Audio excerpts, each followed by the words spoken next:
You're listening to Ka-Pow, the pop culture podcast.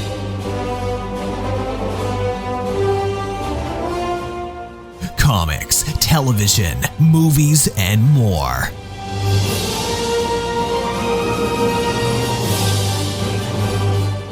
If it impacts fan culture, we have something to say about it. And now, your hosts, Jordan, Cliff, and Seth. Hey, everybody, and welcome to part one of a special countdown episode. Your friends at Ka-Pow, the pop culture podcast. My name is Jordan Lowe. I'm Cliff Barnes. I'm Seth. Hello, I'm Jared. I thought Jordan would introduce you or something. But no. There will never be a show where we do a smooth opening with a fourth person. It will never he's happen. the host. He's the host, so and he always just sits there after that. And so sometimes I jump in because he didn't say anything. Yeah. I like to make it awkward.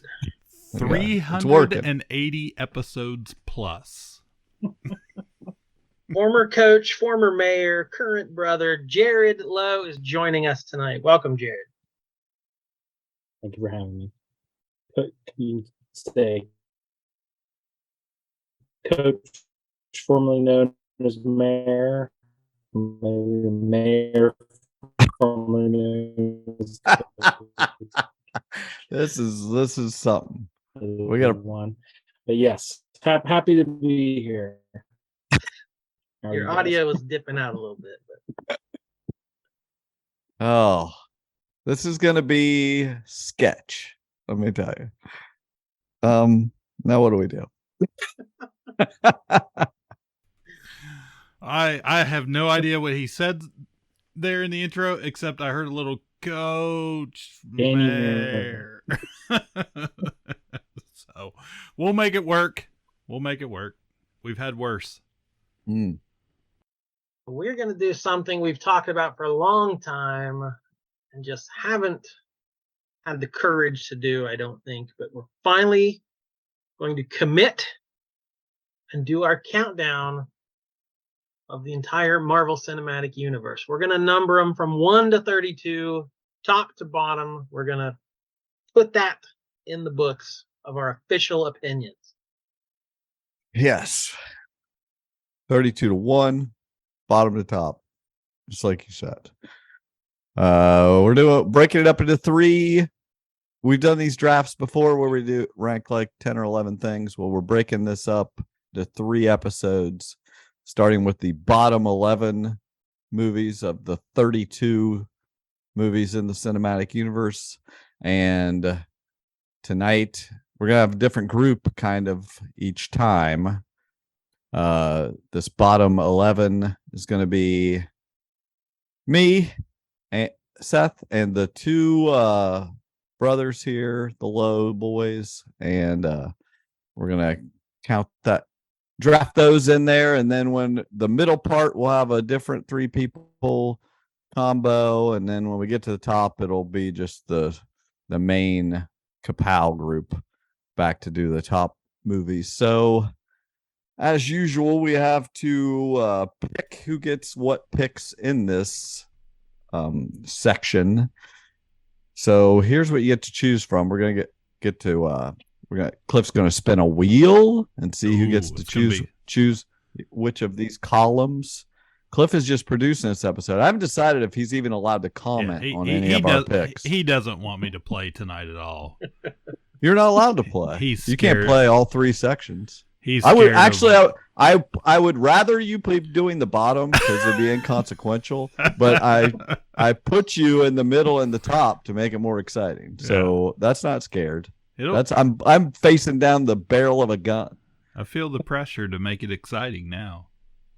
But we'll see how tonight goes and see, what there is to pick. You do what you got to do. What I'm saying is I don't even know if you should be allowed to comment on this. Oh, okay. That's fine. Because are we going to be coming on to your We're middle going to want to say stuff. Yeah. Well, then that means we got to show up to the middle episode and heckle them all the way through. So, okay, column A. Of these 11 movies, from 32 to 23 or 22, 32 to 22. Column A would get the 7th pick, the 4th pick, and the number 1 pick, counting down. So actually that'd be the 28th, 25th, and 22nd pick. Then we have column B, 9, 8, 5, and 2. And column C, 11, 10, 6, and 3. Each of those has some powers. Column A, the 741 gets 2 vetoes. Column B gets 1 veto. Column C gets a veto and a veto override. Now, to explain that, normally we would be vetoing someone's pick, and it may show up higher on the list. If that someone wants to pick it again later, or it may not show up at all. But on this type of draft, where there is a set number of movies, if you veto something, your intention is just to move it higher up the list, because it is going to show up on the list. So, and the veto override is if someone else's pick is vetoed, you may override that if you agree that's where it should be, but you can't override one of your picks that was vetoed. It all makes sense. We'll explain it as we go. If you've ever listened to one of our drafts, you already understand it, but we will keep you updated on whose move is what. We need to pick who gets to get what column. So Cliff, you need to spin a wheel. He's already got our names on a wheel. It's fancy. This is to see who gets to pick the first column. Okay. Everybody can see my wheel here, all of you? Yes. Okay. Here we go. Ooh, slow down too much. Coach Mayor. Coach Mayor, first pick. What's I don't feel like there's any great advantage, because sometimes I want to have the number 1 pick, but right. we're here at the bottom of the list, so I'm not sure what the strategy would be. Who knows? I don't know. So, is Coach Mayor still with us? I don't know. His face is. He hasn't moved for a while.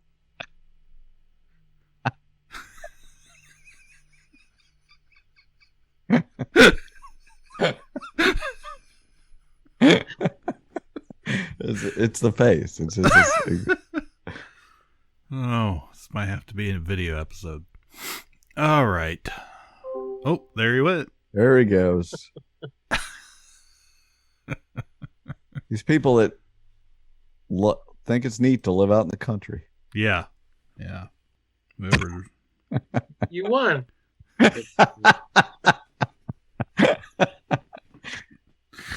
Okay.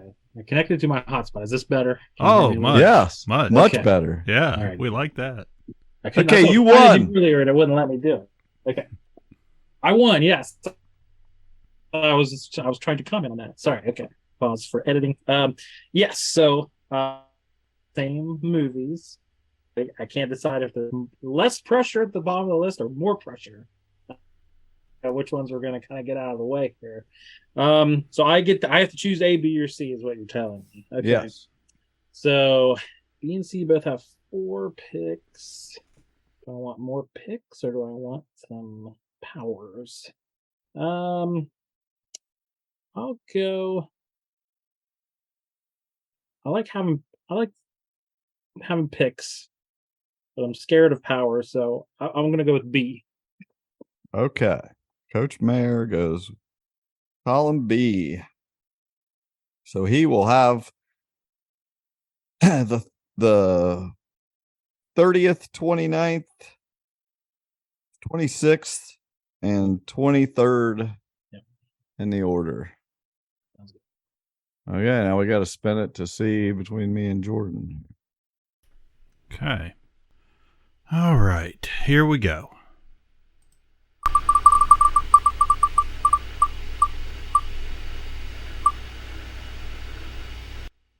Coach Mary won again. I did. I'll also take. Let's try it one more time. Let's try that again. I found a flaw to your wheel here. Yeah, I thought of that after I put it up here. Oh my gosh! For a third time. There's a button that says remove. Yeah, I think if you okay. Get him out of there. You got to be smarter than the wheel. Oh, now it looks like a CD. Okay, go.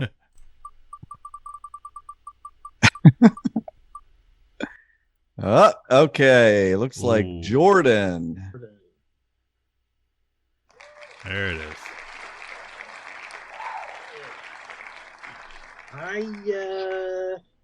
I like having more vetoes, especially if there's something I want to save. But I'm also pretty confident with my bottom two, so I don't mind having the first two picks here. So I'll take column C. Okay, so Jordan takes column C. He will have the 32nd, 31st, 27th, and 24th in the top 32 Marvel movies. And he will have one veto override. And I will have, that leaves me with 3 picks, 28th, 25th, and 22nd. Oh yeah, let me jot you in here. So this has already just been thrilling. I'm ready to get started. This is just to entertain us. I really don't care about anybody else. So. And I feel like we should preface this by saying we are Marvel fans. Yeah. There's a floor and a ceiling to all these movies, but the floor is pretty high. Like there's none of these movies I dislike or won't watch or hated or have an agenda against. I totally agree with that. This is not a hate fest. The movies we talk about tonight, for the most part, I was surprised on rewatch that I kind of liked them like I did in the theater. You know, they weren't that terrible. You know, they're just not as good as the other ones, or some of them are great. So not a lot of hate here. Sorry. Do you share that opinion, Jared? Or you 100%? Yeah, I don't. Yeah, I'm not. Yeah, there's definitely some of these that I didn't care for as much as others, but yeah, there's nothing on here that I'd say, oh, I hated that movie, or I'm actively against any of these movies. But yeah, I just went through this week and kind of just did kind of a gut instinct. I was going to rank them, 1 to 32, and I kind of did it by gut, and then I really didn't change much after that. Even after I kind of went through and looked at them a little and kind of dug into it a little bit, stayed pretty much the same of what my kind of gut instinct was. But yeah, I'm when I started looking at the top or the bottom 11, I'm thinking, man, I liked a lot of these movies that are in the bottom 11. Yeah, there's very few that I'm like, I didn't really care for that one. Yeah, especially when you get up into the 22, 23, 24 range. Yeah. They're good movies that I like them. There's so many movies that there's so many movies that I think I want them to be in the middle. I think all these movies, I like, they should all be in the middle. Nothing should be in the bottom, and they shouldn't be in the top either. I just should have made the middle bigger. But anyway. So yeah, if you like these movies we're going to talk about tonight, so do we. We're not slagging on them. Like they not everything can be in the top. So these are going to be our least good of the good. Ah, yes. So what is the least good of the good with the 32nd place? I did kind of a similar thing because I'm not that way. I'm not a ranker. I don't keep track of this one is 0.5% better than this one. So I don't usually think about things in that term. So it seemed a little bit overwhelming to just look at a list of 32 movies and say rank them. So I opened a Word document and put top, middle, bottom, and just boom. It was like word association. I just looked at the movie, dragged and dropped it to top, middle, bottom. And like phase 1, there's 6 movies. 2 are in the top, 2 are in the middle, 2 are in the bottom. Like, wow, this is pretty easy. So like they all just sort of filled in themselves, and then it's a matter of ranking them. So that's where the sausage is really going to get made here. But there was one movie that was just fairly obvious to me at the bottom. It might be a shocker. I don't know. I think Cliff will applaud me for this. But for number 32, I'm going to have to go with Doctor Strange. Wow, yes. I agree. It's not good. I mean, it's not He terrible, decided but he's allowed to talk. I'm throwing this bone to Cliff for right off the bat. Oh, But I yeah, feel- I watched this movie in the theaters. It's fine. But we were already into phase 3 by this point, and we'd seen so many origin stories, and this one felt like kind of the same thing. It was, the some of the same notes we've already played, and it just didn't do anything really new, I would say. And then like the love interest, I'm even blanking on the actress's name right now. Rachel McAdams. Right. Okay. So I don't know her character's name even. She had so little. Like she showed up in Doctor Strange 2. I'm like, oh, Christine. it's that lady, Christine. Pretty sure. I'll take your word for it. Okay. But yeah, they had no chemistry. I don't know. Cumberbatch was fine as the character, but like very quippy, Tony Starky a little bit, and like I don't know. It just to me, it's just the weakest of the movies. Said coming out in phase 3 when it did, when we had just hit kind of the peak. We had figured all this stuff out, and Doctor Strange was a letdown, and it's one I never go back and revisit. So again, maybe a rewatch would change my mind, but that's where I'm I might have suggested a rewatch. Who has You've never rewatched it, and I mean, it I've automatically seen it. goes to the bottom. Yeah, maybe twice. I don't know. Okay. Am I crazy? I mean, is that Well, too big a just movie? to be clear, this is a little housework here, housekeeping.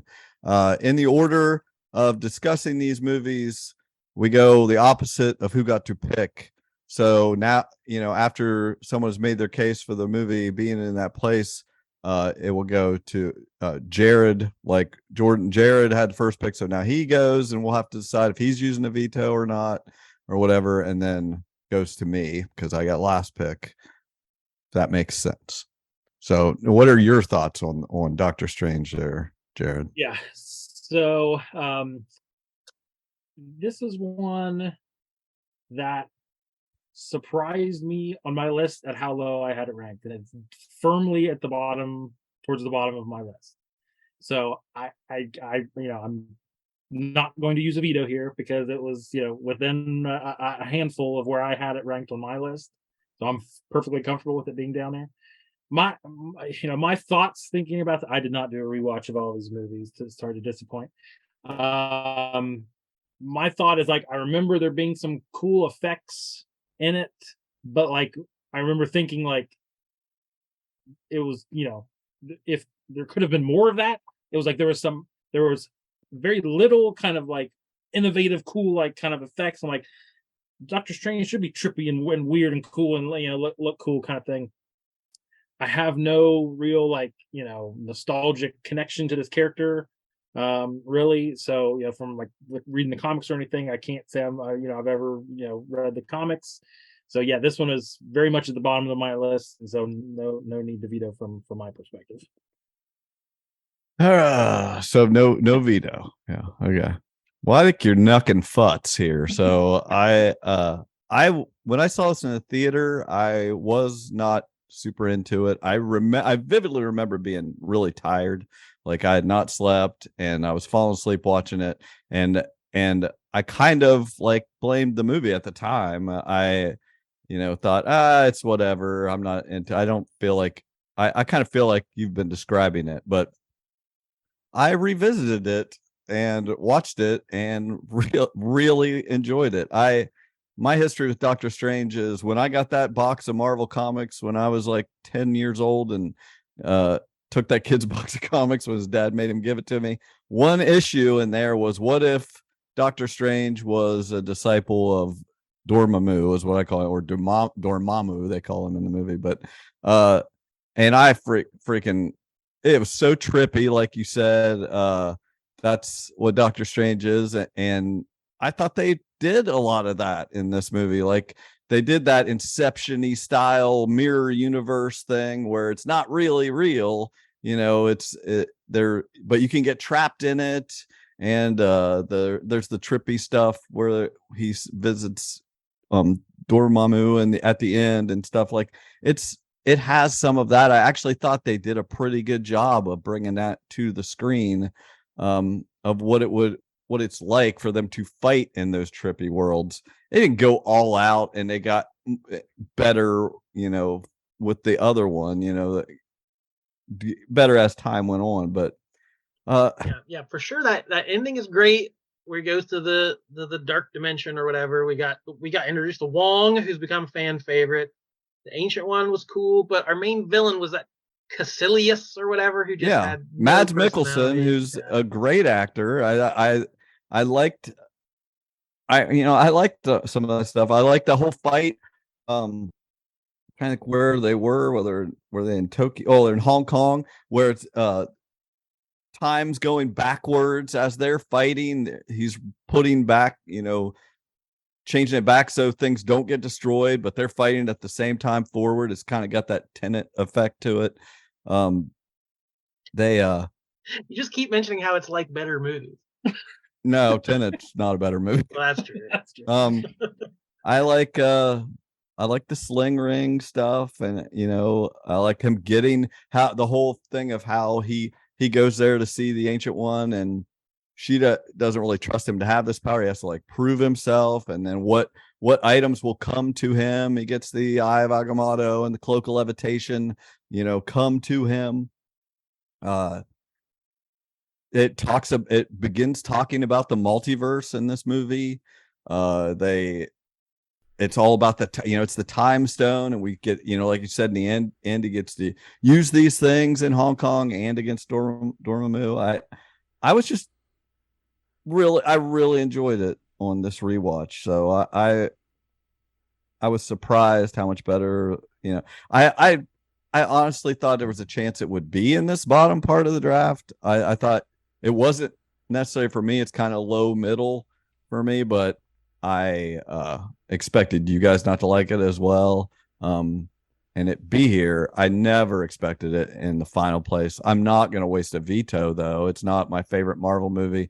I hate that it's last, because there are way worse Marvel movies than this. There are movies I will never watch again, and this one I could see me watching again, because there's some pretty good lore here, and like I said, it's as good a job of like bringing the comics to life, telling his story, and using the trippy stuff and making sense of what the bad guys are trying to do. Like, it's pretty coherent, and it kind of sucks that it's at the bottom of our list. But I would have, I would have seen it in this. Yeah, you made me feel bad. Okay, you mission accomplished. I do feel bad, but It's I don't know. There's wasn't my intention. I will say that I'm truly surprised. It's what you think it's the worst. I'm not. Well, again, I'm not.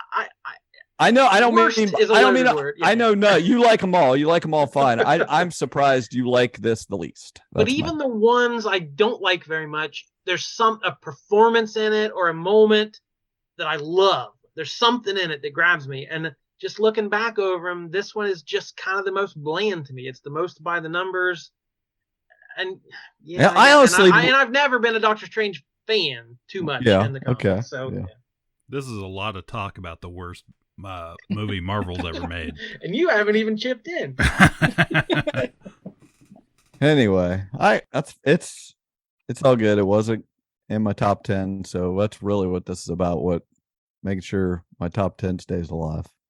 I was gonna say, you made a good argument. You could convince me to move it up a little bit, but I still think it'd probably be in that bottom 11. So yeah, it's like, is it worth trying to veto or whatever? No. I wouldn't use a veto, because if you guys really think it's that low, it's still gonna be one of your next few picks. So that's fine. All right. Well, slotting that in, Doctor Strange is the bottom of our list. Tweets our way. Yeah. Nowhere to go but up. So you're up again with the 31st. This my next to last pick. These two movies kind of jockeyed for last position, so I could have went either way on them. but I feel like this one already gets such a bad rap. I didn't want to pile on, so I felt like it needed to be up one spot higher. So in the next to last slot, I'm going to put The Incredible Hulk from 2008, just a month after Iron Man. We had the Ed Norton version of the Hulk. I'm glad you said it. I was going to ask. Like, I knew it was the same year, but I couldn't remember when it came out. This one was not planned or executed as part of some great MCU building block. They just totally retconned it, threw a scene in at the end with Tony Stark, and just sort of fit it into the MCU. So I don't know. It never felt like part of the cohesive, Infinity Saga or whatever we're labeling these as. So I rewatched it not too long ago because I had not seen it since 2008. I know it had been forever. And I just remember back then not liking the CGI very much. And that last hour is nothing but a CGI fist fight between two cartoon monsters. And I remember not liking it at all. And then this rewatch, I thought, hey, Ed Norton gives a good performance. Liv Tyler is Eddie in this one. Yes. She's fine. And of course, we like Blonsky more, that he's shown up on this Disney Plus series. But I think in the movie, Tim Roth didn't get a whole lot to do. He was the mercenary that gets mutated. So I don't know. This one never was in my favorites list, and said it's barely part of the MCU. So I felt like that was an easier one to slot down here at the bottom. What do you think, Coach? Yeah. So this was my last ranked movie. This is my bottom. And I actually kind of have to admit, I think this is the only one that I've never actually sat down and watched the whole thing the whole way through. Ironic, I think it came out on Disney Plus like today. Like yep. It's finally like part of the, like you can see everything else on Disney Plus. Like Jordan said, this one was like, it just feels like it's not even part of the MCU. It's a different actor. It doesn't fit in there. I've seen most of it, I think, over the years, but I don't believe I watched it in theaters. I think maybe I tried to watch it probably back in the day, but I have no memory of actually sitting down and watching this whole movie the entire way through. But yeah, it's I agree. It's the one movie on this list. It just feels like it's not part of it. It was shoehorned in, like you said. So yeah, I had this 32 on my list. So this is I'm perfectly fine with it. It's not my least favorite. I messaged these guys last night. Tomorrow it's on Disney Plus. I'll finally get to rewatch it, and I did rewatch it today.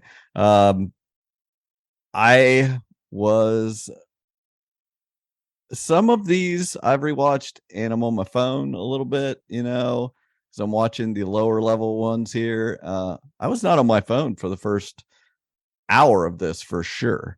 I was really kind of into it. I thought I really like Edward Norton. I thought he was doing a solid job. I like the callbacks to the TV show, and like when he turns into Hulk, it's the exact stuff from the TV. He pops his eyes up and they're green, and it bangs. I like the opening credits are kind of stylized, with the green light. Everything's green in this movie. He's even like freaking Laverne and Shirley it up at the Shamil Shamazel and the bottling plant in Brazil. It's making green pop. He's got his homemade tire centrifuge he makes to do. So I'm a lab guy, man. I love me a homemade centrifuge. But he's got to. This is a pre. I'm always angry. He's got the metronome. He's trying to keep his heartbeat down. The heartbeat monitor on his wrist. It's like I like that. Like attention to he has to watch that. That's more traditional Hulk, again, Liv Tyler was a perfectly passable, gosh, I can't even think of her name, Betty Ross. I thought she was pretty good. You have that link to the MCU with General Ross, William Hurt. I did like was this our second Stanley cameo here. Then, so he drinks the pop that he got his blood in at the factory. He gets cut, and he tries to go make sure it doesn't get anything. And Stanley pulls it out of his fridge and drinks the bottle of pop, and it didn't feel very good. But it links to the super soldier serum. It talks about how they were trying to, manufacture that has something to do with what caused him to be the Hulk, and Blonsky gets their version of that super soldier serum and turns him into the Abomination. And Tim Roth is cool in this. Like he just, I've always liked him, in Tarantino's stuff anyway, but he's pretty cool at the beginning as the mercenary. And yes, it gets terrible at the end. I hate the last 45 minutes. You're totally right. It's all CGI. It's junk. It's a boring fist fight. But, they throw him out. He jumps out of the helicopter. It doesn't work. But I think the first hour is solid, and I really dug it. I just thought Edward Norton was not phoning it in, and he was really trying to play this character. And I thought it was not. There's some of these that are a little not filmed well. I thought there was a couple shots where they're, what do they call that, where they're like, you see it in movies where the person's standing there and they're bringing in the background at the, while they're zooming in on them. There's like forced perspective. Yeah, they do that in a couple shots that I was like, they're actually trying to do some stuff here.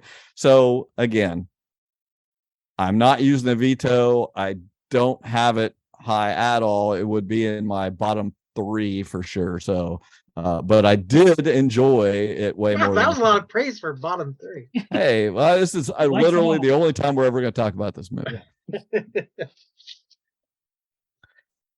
So that was number 31. And now we go to Coach Mayor. Okay. See, now I'm getting more nervous because I like Jordan and I have been pretty in sync, but I feel like it's stuff that I know. Maybe I'm afraid of putting something down here that. And 2 picks in a row here, you got. Yeah, I know. I'm nervous. Okay. So yeah, I gotta go at number 30 with. Yeah, see, this was the one I feel like got ragged on pretty hard. So I kind of what Jordan said earlier. I hate to kind of jump on the bandwagon a little bit of the, the worst of the online people hating on Marvel things. But the movie, one of the more recent ones on the list that I felt was fairly forgettable and, not very kind of tied into the other ones.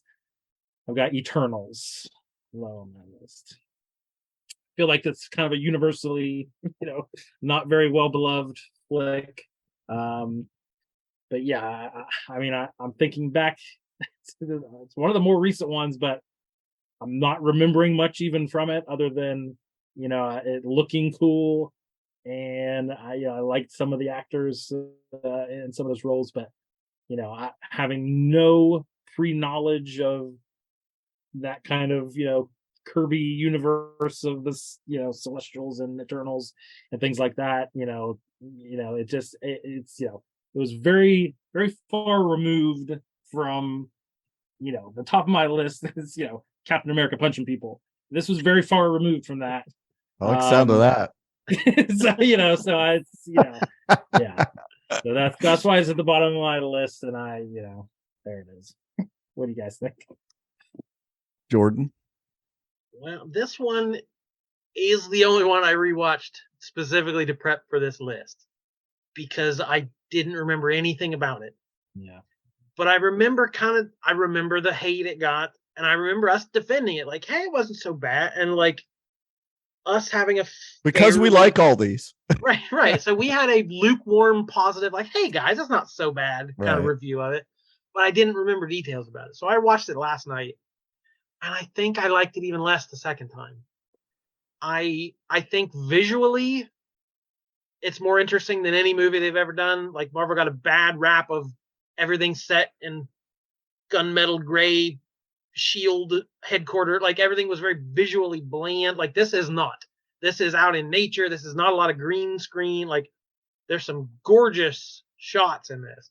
And I usually applaud ambition. And this is super ambitious. It's trying to tell the whole history of the cosmos and thousands of year long story. But I just don't feel like it succeeds that way. Like, there's so much of it is just a slog. So much of it, there's too many characters, too much backstory in this. And like, I don't know how you could have done it better, but this one just didn't click for me. And I said, I think I liked it less the second time because there wasn't, the surprises weren't there. So I didn't have it this low, but it was definitely in my bottom third. Yeah, I rewatched this. What a cast! First off, incredible cast. Gemma Chan, Richard Madden, Angelina Jolie, Kumail Nanjiani as Kingo, Barry Keoghan, I love. Brian Tyree Henry, I love. You got Salma Hayek, Kit Harington as the Black Knight. Potential. Who knows if it'll ever happen? But a lot of people in it that they definitely didn't skimp on, the cast. They're like, we're going for it. We want some gravitas behind these speeches. It's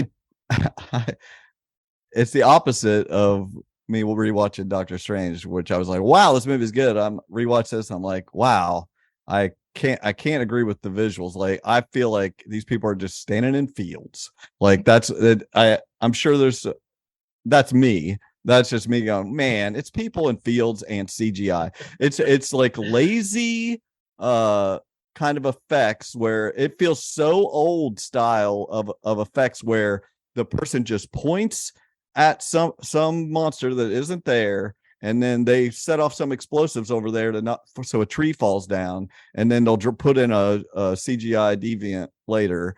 And it's just like people pointing at things and supposedly things shooting out of their hands or eyes. There's a lot of pew pew pew. I thought they did super speed really well. Yeah, the Macquarie character, and I thought Icarus, like that Superman kind of stuff, like that looked pretty good for uses of powers. But yeah, there was, the rest of them were just moving their hands and right. Yeah. Kingo. Well, Kumail is basically Wonder Man. Like, I would like to see that he would have been a good Wonder Man in the Marvel. Instead of this character that nobody knows. If I never see another gold CGI circle or weapon, it'll be too soon. Like I said, these deviants are boring, and they're so. I was never a cosmic guy in the first place back then. Like, Silver Surfer was not for me. Eternals, not. This. So much freaking yakking, cosmic pontificating, talking about how I just kind of neat they're going through time and seeing how the man is evolving and how they may have affected things. Did they screw things up here or there? That's kind of neat. But this would be a lot cooler story. Like you said, Icarus makes a good Superman. This would be a great Justice League story. Like, if these characters are kind of bland compared to those DC characters that, which is kind of what these guys come off as. I'm fast. I'm shoot lasers out of my eyes. I don't know. I like the little touch of Black Knight is about what we got Eros at the end, and maybe we'll see these guys in Secret Wars or something, some of those side characters. But I like Barry Keoghan. That's probably my favorite part of the whole thing, but I didn't like it. I'll never watch it again. We like all of these. You what? But we like all these movies, remember? Yeah, but exactly. Yeah, but it's in my bottom three. I think it definitely deserves to be here. So we get to go again. Okay. So I felt like that was an easy pick that you guys went through with. Now I'm nervous on this one because I feel like I might. Okay, I'm just gonna go with my gut here and have what I had in this spot. From 2013. So that was right in the heyday. I've got the sequel Thor: The Dark World. Sorry, Thor: The Dark World.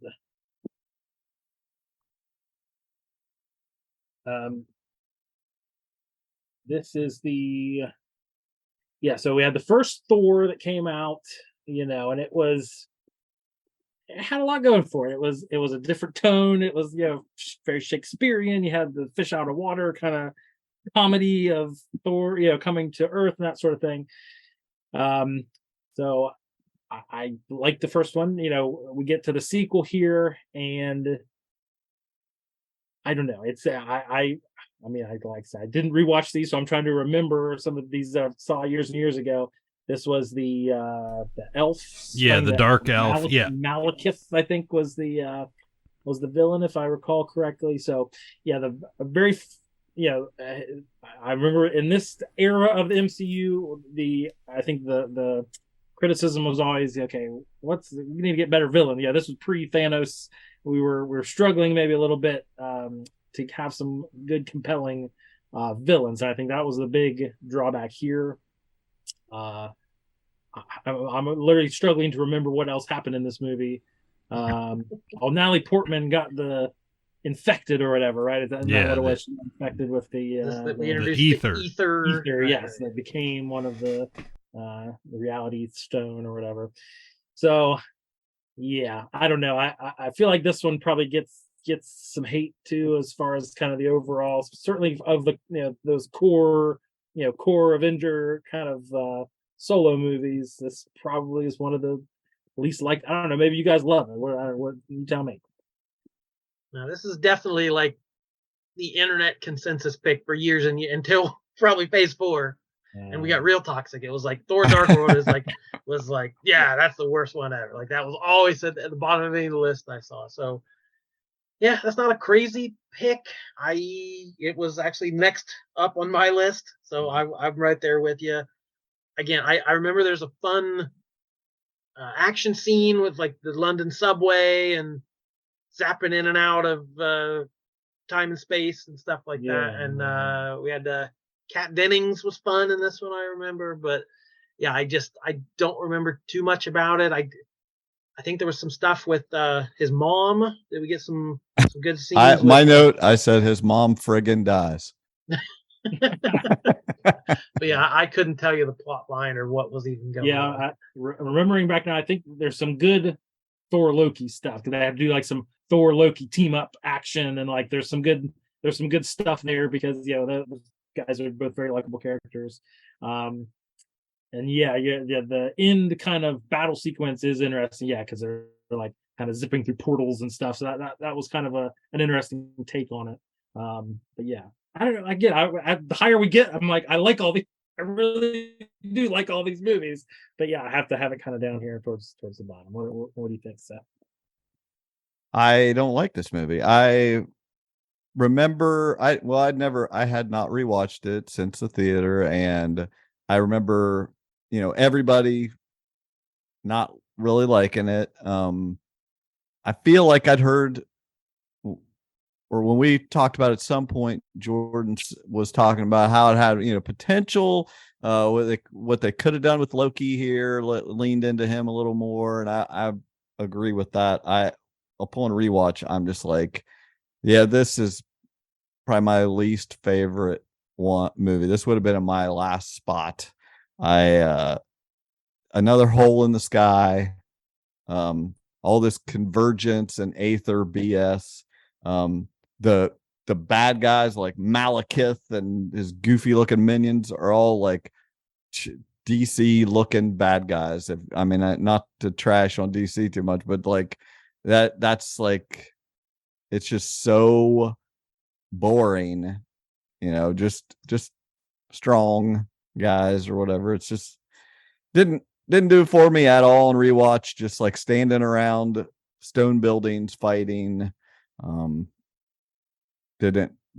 as good as the first one. It just paled in comparison in every way to me. I was really turned off by it and disappointed on this rewatch. So I like it here. Hey, fun fact. Our first 4 picks, we've got one from each phase. Hey, Hey, look at that. Look at us.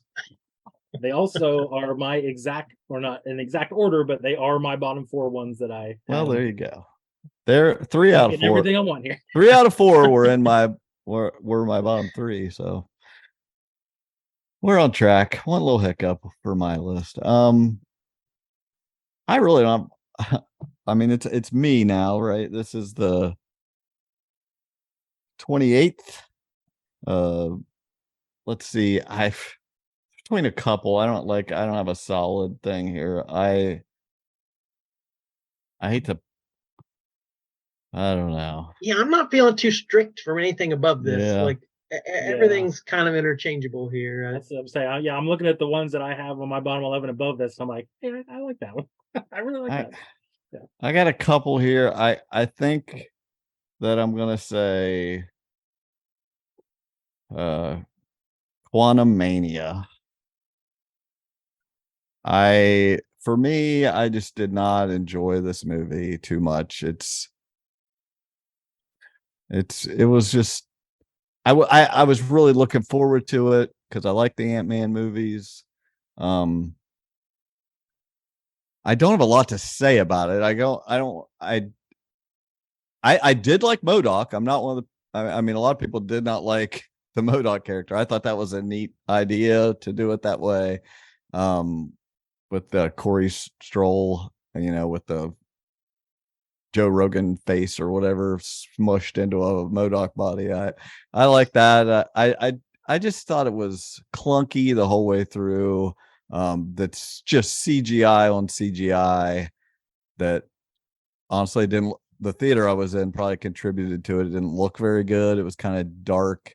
Maybe on rewatch, I couldn't even bring myself to. I put it on and watched a little bit of it, but I couldn't get into it and make myself watch it. I was like, I'll just put it low on my list. I just don't love the movie. I'm curious to hear you guys defend it. If you have anything to say about it. Oh, I will say this. One thing I didn't, don't like is I'm a big Michael Douglas fan, and I actually think he was good in this, and I wish he was doing something else while he's still around. Like he should be in some thriller again. That's where I like him. Just, I don't know. He didn't get much chance to do much in this.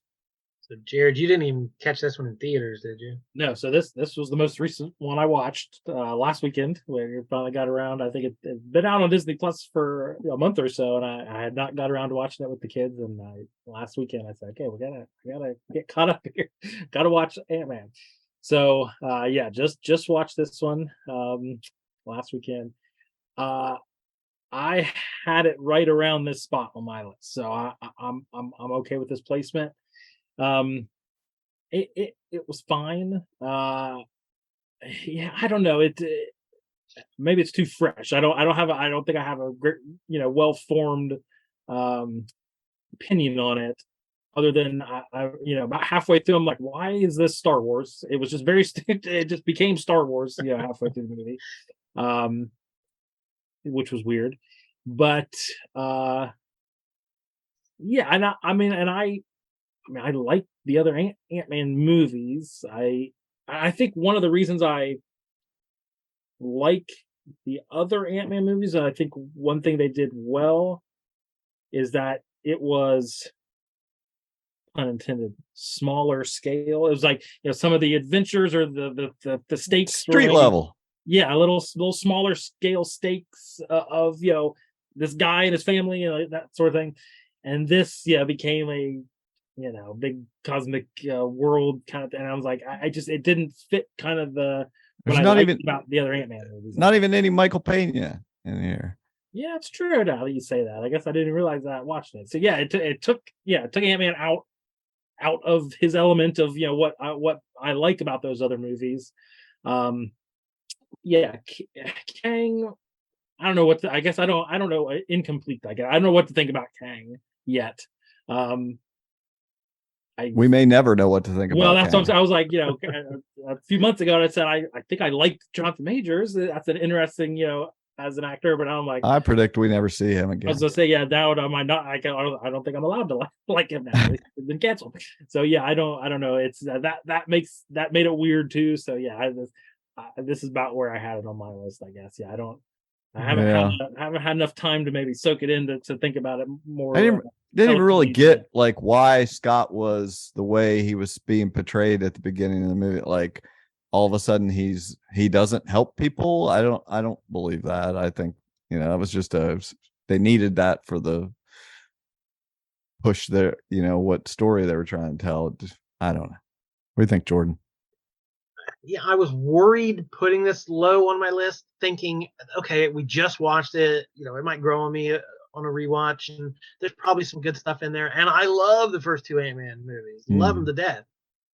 But this one just didn't feel like it belonged in that trilogy. It felt like he is being manipulated for story reasons and plot reasons, and to launch Phase 5 and to set up villains for future franchises, and Young Avengers. Right.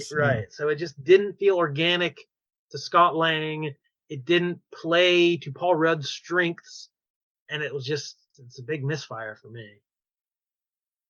Sounds like we all agree with me. Okay, so at number 27, it's back to you, Jordan. Wow, how are we looking, Cliff? Are we on par? Have we made any huge mistakes yet? No. I obviously. I know you liked Ant-Man. You liked Ant-Man more than us. Yeah, I liked it more than you guys. I wouldn't have had it way up on the list, but I thought it was a lot of fun. And it, maybe it was because it was a little Star Warsy, but yeah, I enjoyed all the goofy aliens and that universe a lot more than you guys did. So everything else, is pretty sucky as far as Marvel goes. We're adequately putting the suck right. Putting the suck right where it should be. Title at the episode: Put your suck right where it should be. We love all these movies. Yeah, I got a couple choices that I don't feel good about. Like you said, I don't want to agree with the worst people. Right. Oh, I know. Why do you think I made you do this? Right. I picked Quantum Mania, so you could slit its throat here. I want you to do it. Yeah. Because that's where I have it. Yeah. For different reasons than other people. I'm going to put Captain Marvel right here.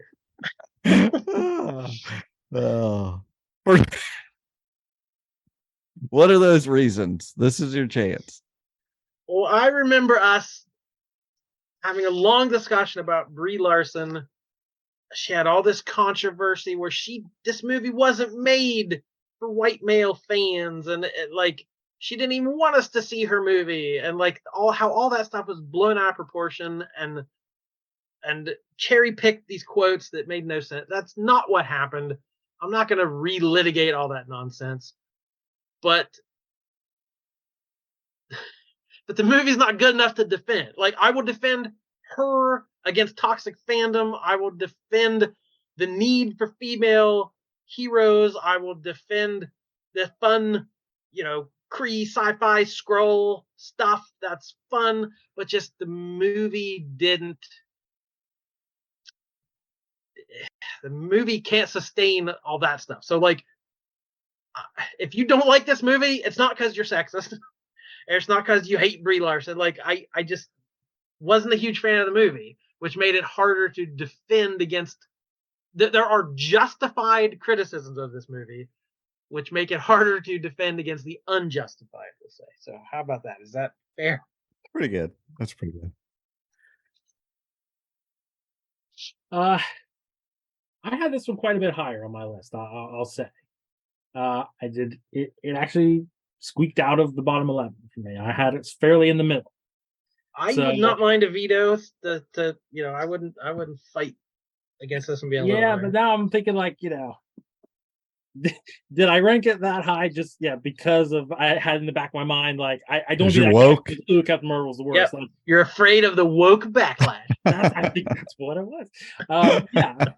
So I'm like, maybe I ranked it a little high. I don't know. I mean, again, I was kind of trying to just go by gut, go by what I felt. I mean, I can remember fun things about this movie. 80-year-old Sam Jackson running around like he's 30. That's fun. That's fun. Pretty good, They're- pretty they're- good de-aging on him. Yeah, and it's got the flurgan. Like, I agree, Jared. Like, there's some. Yeah. I like this movie more on a second watch than I may have on the first one.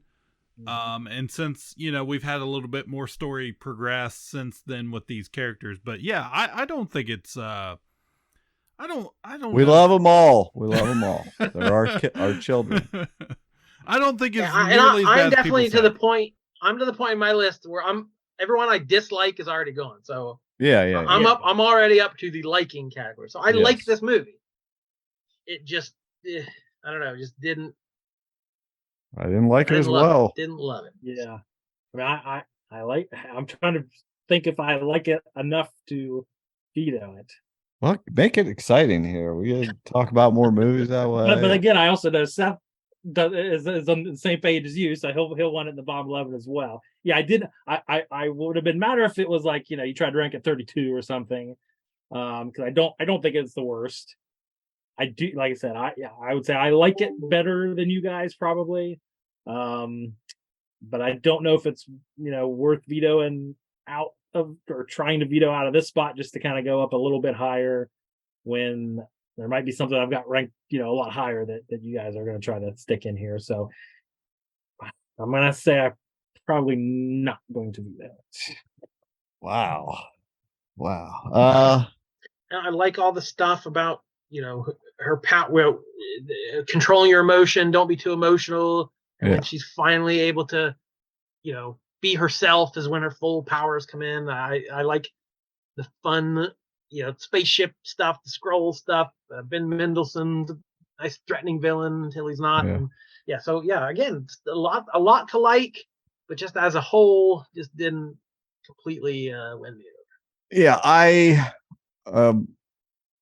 agree with basically most of what you guys are saying there. I there's a lot of good here. I do like the whole emotion thing and how he tries to goad her at the end, and she's like, "I don't have to prove anything to you." That's awesome. I love a 9 Inch Nails shirt, man. Come on, that's my wardrobe. So I'm not in love with how Nick Fury got his scar. I mean, not in love with that. I think that's just unnecessary, but whatever. And I hate the Skrulls. I hate it. It's so silly. I mean, I like Ben Mendelsohn as an actor, but I do not like this take of sipping milkshakes and slurping milkshakes, and the masks look terrible. Like, they look bad, and I wish Skrulls were taken a little more seriously. But again, I did like the movie. The first time I watched it, I liked the second time I watched it, but I like it about right here. So I guess that's where it's going to be. Coach Mayor with number 26. The one for me, huh? So I've got a handful. Again, like the ones I'm looking at, I like these movies. Good. We're gonna talk about movies we like. That's what we're doing here. Oh gosh. I think I'm going to have to go with I hate ragging on all the newer movies, but I don't know. I'm too nostalgic, I guess. I like those older movies better. I'll go with the one that I had in this slot from 2021, Shang-Chi and the Legend of the Ten Rings. Heard of them? The second longest title. looking at my little Excel sheet here. Again, I remember liking this movie, so let's get that out of the way. Yes. But watched it once, and I didn't retain that much. Looking back now here 2 years later, I'm like, what happened to that movie? It was a little bit forgettable maybe for me. I liked the main character. I remember I thought they did a good take on the villain character. I thought I thought they did a pretty good job with that. I'm a little iffy on Aquafina and Ben Kingsley maybe in that one. Maybe I didn't love as much as some of the other stuff in that movie. But again, a character I didn't really know much about. But yeah, just overall kind of maybe a little forgettable and just not quite as high as some of the movies above it, which I just love a little bit more. I don't know. What was your guys' take on this one? I don't remember. This is the first movie we've mentioned not in my bottom. Ooh. But I'm realizing it is on the very last slot of the middle.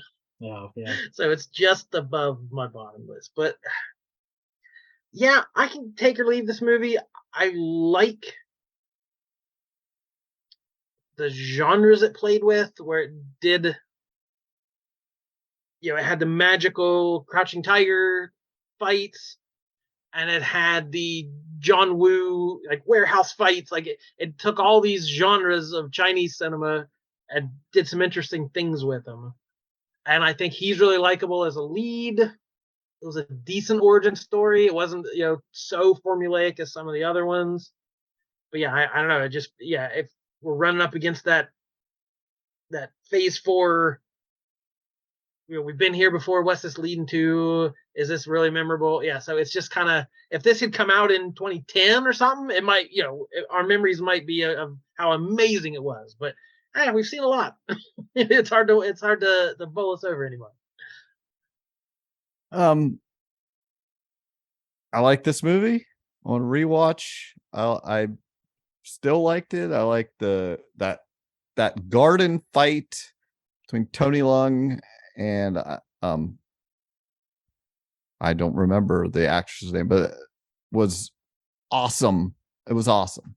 The whole her using that, her kind of moves against his and kind of a acceptance or taking with against his punching and things. I thought that was beautiful and cool, and I like the bus fight. That was cool. I like the scaffolding fight. All these like real fights. These the really cool choreography. Like I said, Tony Leung was awesome. I can't believe he hasn't been doing things that I know, have seen him. No mainstream things for so many years.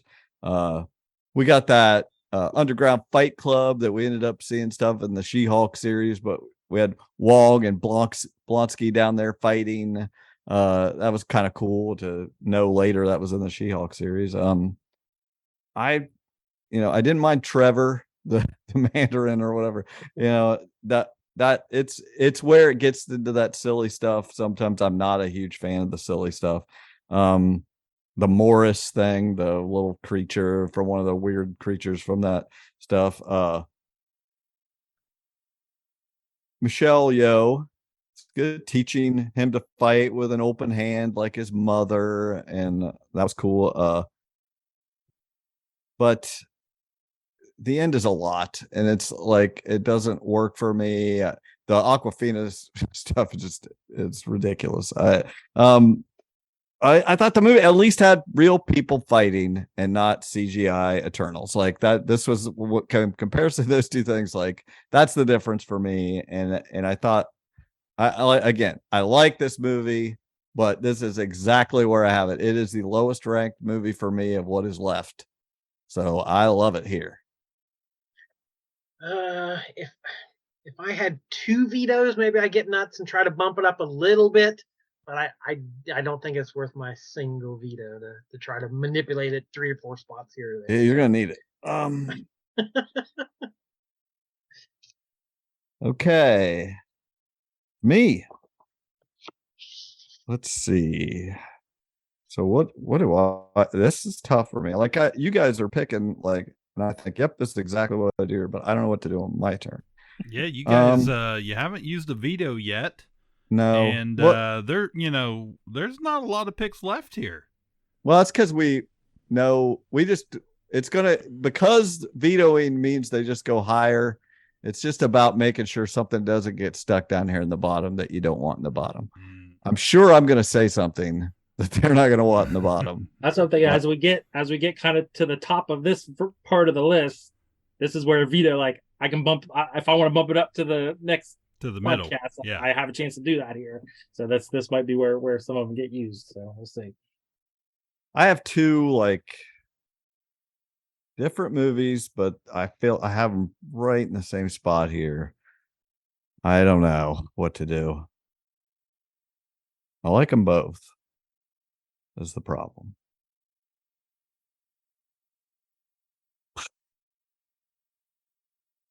I'm going to say, I'm gonna say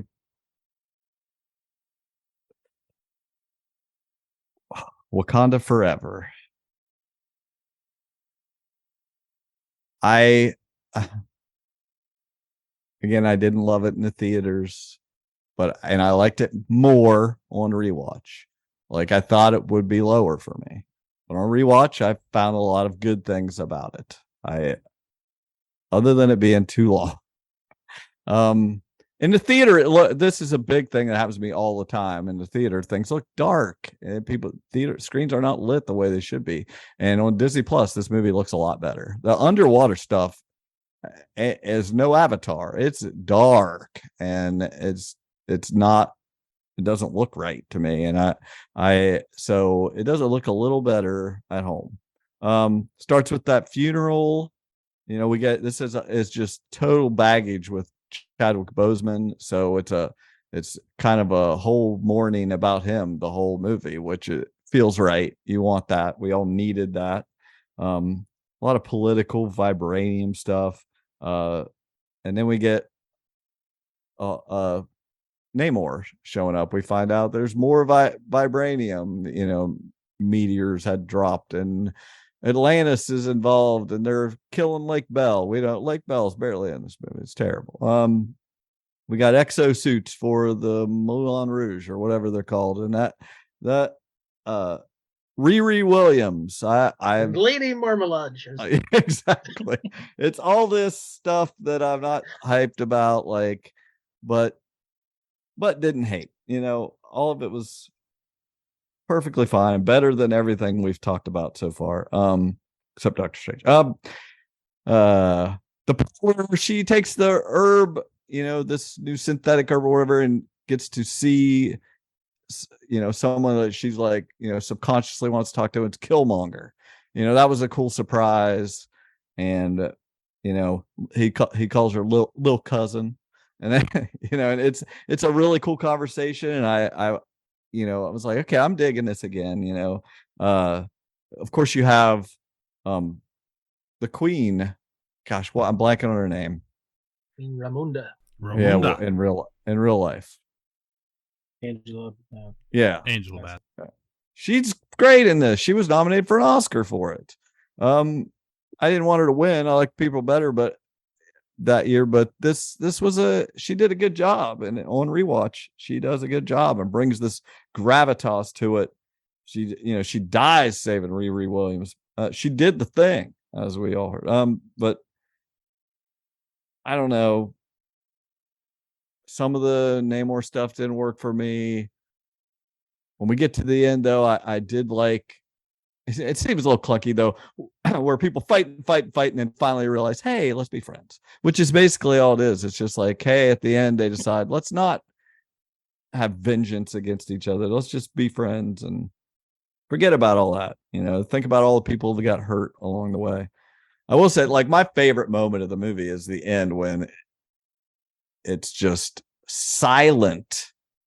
And she's sitting on the beach just in silence and having flashbacks of Chadwick Boseman, and that is so freaking powerful. It's the best moment in the movie, and then they play that Rihanna song as the credits start, which is great. It's the perfect mood. So I love that part. And then I wish I shut it off because I hate the kid at the end.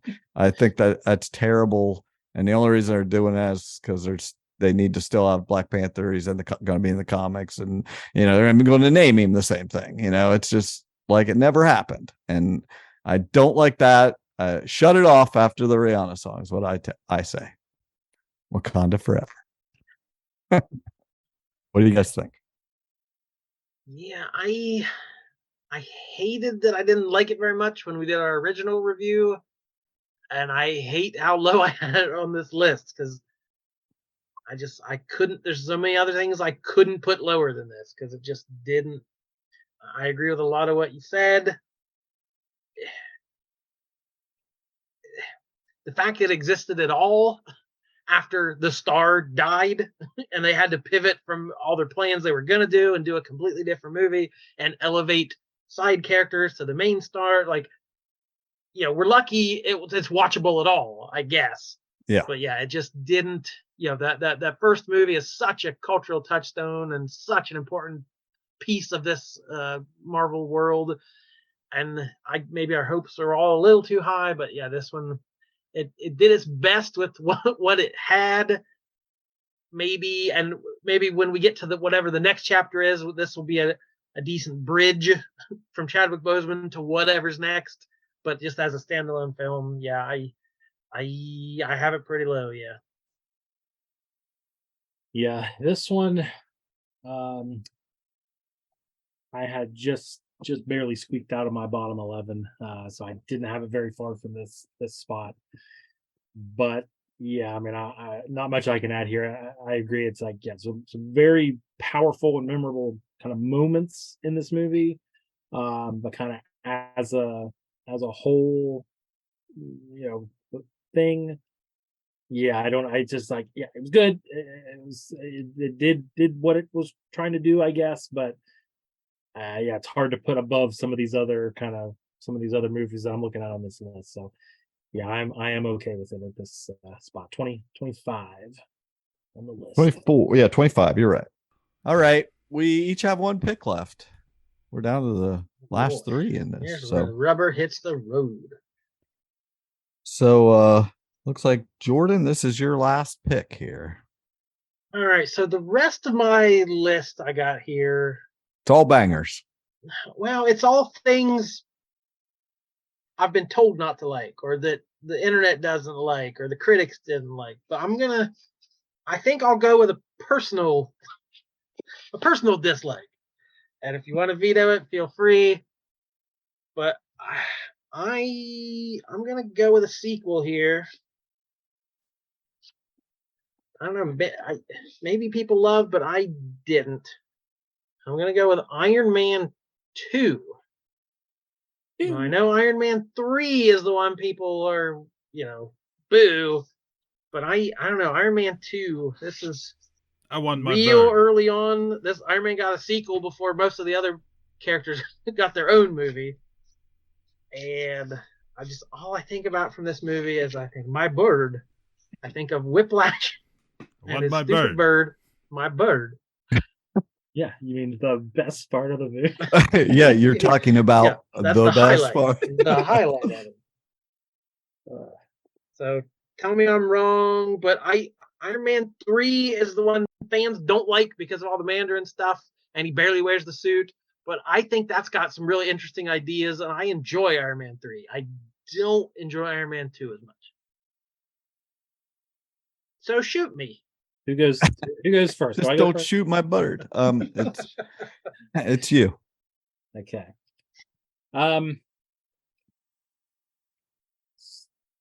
So the veto may be in play here. Oh my God. Yeah, oh my God. Yeah, my gut ranking, I had this one quite a bit high. Okay. And yeah, I don't know. Yes, maybe I'm influenced. Okay. So I had just for my perspective, He's flustered. I had them ranked in order, right? I had Iron Man pretty high, Iron Man 2 a little bit lower, and then Iron Man 3, much lower than that. So I had Like the 3 sheeple, like the rest of the Yeah, sheeple. apparently. But I don't Think care for about yourself, man. But the thing is, like, I Man. love Guy Pearce, and I thought that was I love that part of Iron Man 3. I think it's the rest of Iron Man 3 I didn't care much about. I don't even care. Like the Ben Kingsley stuff was fine. That doesn't bother me. Iron Man 2, though, man, that's like, yeah. I mean, Mickey Rourke is so ridiculous in that it's enjoyable to me. It's entertaining. I love how ridiculous he is. Justin Hammer is like a great kind of one-off Marvel character that's lovable. Okay, you get the suitcase. Yeah, he's got the suitcase suit. That's pretty sweet. Him and Rhodey back to back. Rhodey in the suit for the first time. Is that we introduced Black Widow too, right? For the first time. It's Black Widow. Yeah, you get Black Widow. You get you get is that when he's like in the donut shop with Nick Fury hanging out? It's him and Rhodey back to back shooting all the drones. Drone is better.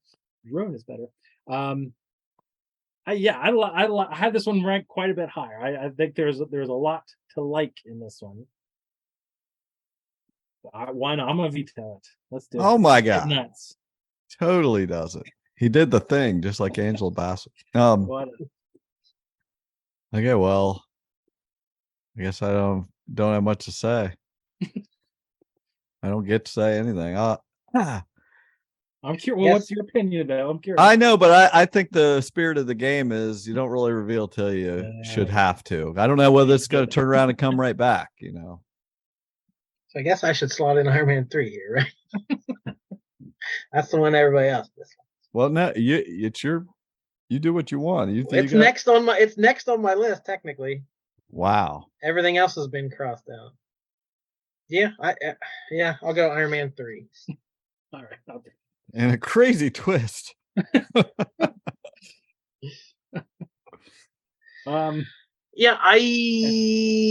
This was a different take. Tony's suffering from PTSD. He's verbally sparring with a child. There's a fake terrorist. Like, it's tonally is very different. So this is a Shane Black. Jon Favreau directed the first two. Now we're Shane Black, who had Lethal Weapon and some of these classic movies. So, yeah, I don't think everyone appreciated the tone that he went for. I didn't dislike it. I know there are people who just wrote it off because of the Mandarin. Like, that twist just did not say, that's not the Mandarin. That's not my Mandarin. I hate this movie. I didn't mind that one bit. But yeah, this is not a movie I revisit often, if ever. And I guess I'm just not a huge Iron Man fan because my Iron Mans are here at the bottom. So. Oh, well, is that it? Yeah, okay. First off, I agree with Jordan as far as the order. Iron Man 2 was my lowest Iron Man, and it was right in this vicinity. Like I liked it where he put it, but I like Iron Man 3 a lot better than Iron Man 2. I like Shane Black. It's another Shane Black Christmas movie, like Lethal Weapon and Kiss Kiss Bang Bang, and every other movie he makes is always set at Christmas. I'm a Guy Pearce fan also. Rebecca Hall. I'm sensing the double veto. Rebecca Hall. I really dig. So yeah, this was the movie that Perlmutter. She was supposed to be the villain, and Perlmutter didn't want a female villain. That made a Guy Pearce. They had to elevate Guy Pearce's part in the movie because female villains don't sell toys or something. So yeah, I love the stuff with the gunships at the beginning, like the Mandarin sends in gunships and blasts his like house, and just the whole stuff with the armor, him having to put the suit on Pepper, and all his stuff gets buried. The whole movie is the message that this precursor to where we're going with the MCU. Like, it ain't about the armor. It's about the man, the mechanic, they call him in this movie. He's freaking MacGyver through this whole movie. He's freaking making all this stuff, doing everything he can. Anytime he wears the armor, it's broken. It won't stay on him for any amount of time before it gets blasted off of him. He has to prove that it was never about that. It's not that he can just afford some big suit. So that he has the smarts to back it up. So I love it for that. I love it for building that Tony lore. So when we get to the end of this, saga, it pays off that it was always about this guy that's in the armor, and it's that whole movie. I have it not way higher than this. I got a little bit higher than this, and I got a couple vetoes, and I'm vetoing this mofo. I spent the whole time you were talking looking at my list because I knew I had to pick something. You're right. That's why I kept talking. I was giving you some time. Cliff, you're an Iron Man guy. I know you loved the first one. Where do you rank the sequel? I actually personally, I like Iron Man 2 better than 3. I like 3 for all that stuff you talked about, but I don't like the burning people storyline. It just feels very throwaway-ish to me. That's what I don't all like the about armor that. at the end is cool too. All the suits finally come. Yeah, that's awesome. And I like the I don't know. But as a whole, I like Iron Man 2 better. I honestly, I like that movie too. I really do. Yeah, like that movie too. I'm okay with them both ending up a little higher than this. So I'm okay with that. Sure. Yeah, I totally agree with Jared. Like the suitcase stuff, first appearance of Black Widow. Totally. When he's at the track. Yeah. When he's at the track, gets the suit. I mean, come on, that's awesome. Yeah, really. Yeah. I hate that Elon Musk. I hate that Elon Musk is there. I'm like, why you gotta be there? I'm perfectly fine. So these are just my personal tastes. We've obviously shown KPP as a whole likes the Iron Man movies more than I do. Right. So our list, they should be represented like that. So that's, and we're getting to talk about more movies here. So what else you got? My only, somebody said, I hate the recency bias. I hate slagging on the newer movies, but I think my next pick's got to be one of these more recent ones that just didn't resonate as much. I'll go with Thor: Love and Thunder, which people loved Thor Ragnarok to a degree I didn't understand, and hated Love and Thunder to a degree I don't understand, when they are very similar in tone. They are extremely similar movies. Right? But I got to agree with some of the criticisms. I don't need Thor to be completely serious and deadpan. I don't mind a goofier Thor, but it was a little much, Taika. Reel it in a little bit. I don't know. This was fairly recent. I only saw it the one time in theaters. I hated the goats.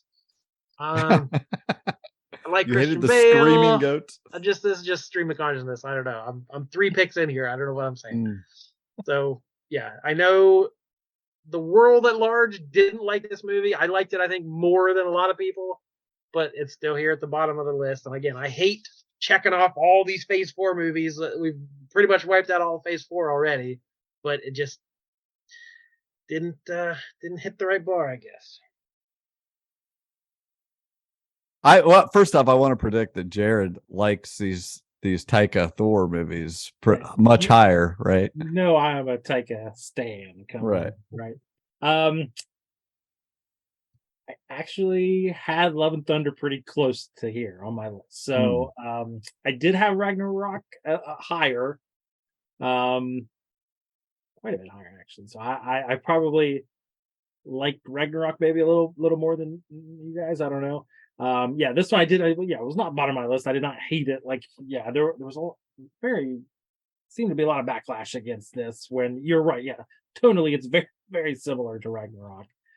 yeah, there's some of that stuff. Agree. Some of the goat stuff and like the core. Again, I love Taika. That's like small doses, right? Yeah, some of the core, Korg stuff. It's like it's make It's that better and some. it's joke, joke, joke, joke, joke, joke, joke, joke, joke.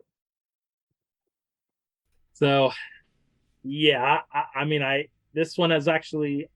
I mean, I had this one at 22, which was the top of my bottom 11.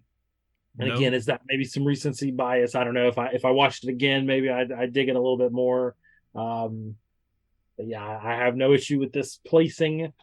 Again, I liked it. We're up to the spot where I liked all these movies. Let's be clear, I did like it. But yeah, I'm okay with this ranking. I would say. I will just say I love the villain. Christian Bale was great in it. I like this a lot more.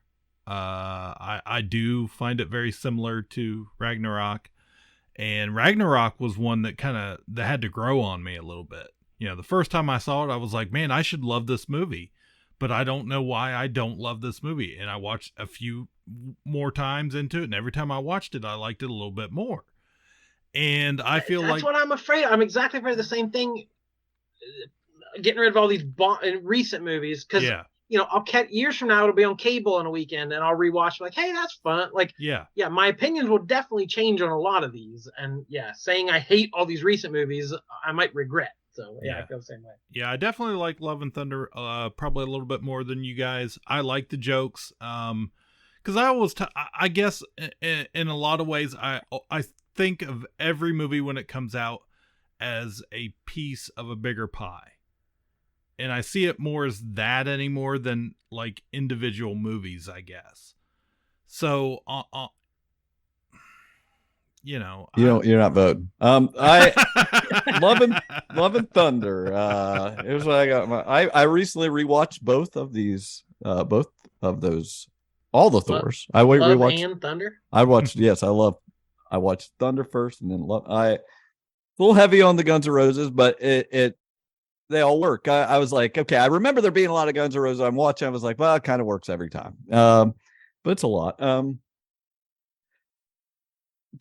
It's so silly. The Jean-Claude Van Damme movie makes at the beginning, holding off the two ships and stuff. I mean, it's so much. We get the Jane Cancer stuff from the comics, which is cool, if not a little clunky. Again, it's kind of so brief. She gets the hammer. It kind of does the cool. It's like breaks apart, comes back together. That's cool. I loved all the Natalie Portman. I feel like that. I'm sure that was part of some of the hate online too. Is that woman Thor? People hate that kind of stuff. But Lady Odin was trolling everybody online. He hates a lady. But the whole stuff with Stormbringer, him like he's like cheat. Whenever he looks at Mjolnir, he's like have to explain himself to Stormbringer. That's hilarious. But the jokes are a lot of who's on first type stuff. Like, I mean, with Valkyrie and they just constantly joke. And Russell Crowe is ridiculous. Chill, baby cake, as Zeus. Have some wine and some grape. He's like skipping down the stairs and all this stuff. And I mean, but it's funny. It's funny. The tone is wild in this movie. I don't know. They got so many different weapons. He's got the thunderbolt and breaking the blade. I agree with Cliff. Love the bad guy. Love Christian Bale. The whole, I mean, if you were ranking Marvel villains, he's in the top 10. I mean, great gravitas to that. He's his daughter. He's going to see eternity he gets to make this wish or whatever, and they're so worried he's going to wish for I assume all the gods to die or whatever. That's what he's just so mad and everything, but. They make that little deal at the end, he's gonna die from all this, but he's gonna take care of his kid, and I loved all that. I thought that was really sweet. And then the little post credits thing with Russell Crowe coming back, and he's like really cool and plays like a straight Zeus. And I was like, wow, this is kind of neat to see a totally different version of the character. Get Roy Kent showing up as Ares in the last moments. Probably never see him again. I totally love it right here. I love it in the bottom. People are, I think they're going to agree. They're going to be fine with it. But I'm all about it. This is not my jam. I don't get all the over the top love for some of this Thor stuff. And, this one, yeah, I'm totally cool with it being right here. I like this. I like the Iron Man's being higher than Love and Thunder. That's what I'll say. That's fair. Looks like it's going to be Coach Mayor for his last pick at 23rd best or fave Marvel movie here. Oh, did we say we like all these movies, right? Okay. I mean, I gotta go with the one that's the lowest ranked movie that we have not talked about yet for me. And I don't know if it'll hang here based on some previous discussions. And I hate to go with a more recent movie, but I gotta go with 2022's Doctor Strange and the Multiverse of Madness. I had this one ranked even a handful even lower than this. I totally agree with Jordan though. I feel like 10 years from now I'll look back and be like, oh, I love that. I've seen that one a couple times. I catch it on TV. I love that movie. Right now, okay, I saw it in theaters, and then I watched it again on Disney Plus. So I remember seeing it twice. I'm pretty sure. Elizabeth Olsen is great. Everybody loves her. I don't have any issues there. I don't know. Maybe I just don't think I like Doctor Strange that much. So that may be it. I don't think you guys like Doctor Strange. I think we're I had a breakthrough here. I feel like remembering it as being a bit of a slog as far as it's long, it's dark, and it's like there's a lot going on, and I don't remember having a lot of fun, I'll say. I remember warning you to maybe not take the girls. Oh yeah, because it was very much a horror movie. I didn't know they were ready for that. Yeah. Oh yeah, it was Sam Raimi. I'm just now remembering that it's the Sam Raimi movie. So yeah, I don't know. I'm curious to hear Seth's take on this. I have a feeling he's got this quite a bit higher. But I've got to be true to my gut and true to my list, and that's what I would have in this spot. So let me know what you think. I don't have it a lot higher, but I do have it higher. I love the Sam Raimi-ness of it, the weirdness. I think he was a good choice to do this movie. I adore Elizabeth Olsen as Scarlet Witch. Again, it's Doctor Strange. Is not the favorite, but I think this movie took that character where, maybe where it needed to go into more interesting places. We've only had 2 Doctor Strange movies, but how many has he been in? This is his 15th appearance or whatever. So we know the character pretty well by now. And so to send him through the multiverse, if we're going to open the multiverse, he should be the one to do it, I guess. And getting these different versions of him, getting the Illuminati.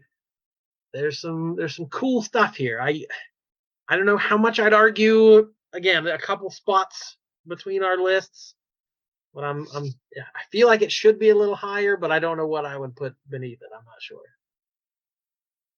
I'm just thinking too, like with the Illuminati stuff, I'm like, that depending on what happens over the next few years, that can either be really cool or it can be meaningless, right? Because they're already talking about recasting Fanta. Well, they're not going to cast Krasinski, so I'm like, so what it makes it more of a throwaway thing and kind of it makes it more of a multiverse thing. If you're into that sort of thing, yeah, you better be into it. That's all it is. It's madness. Yeah.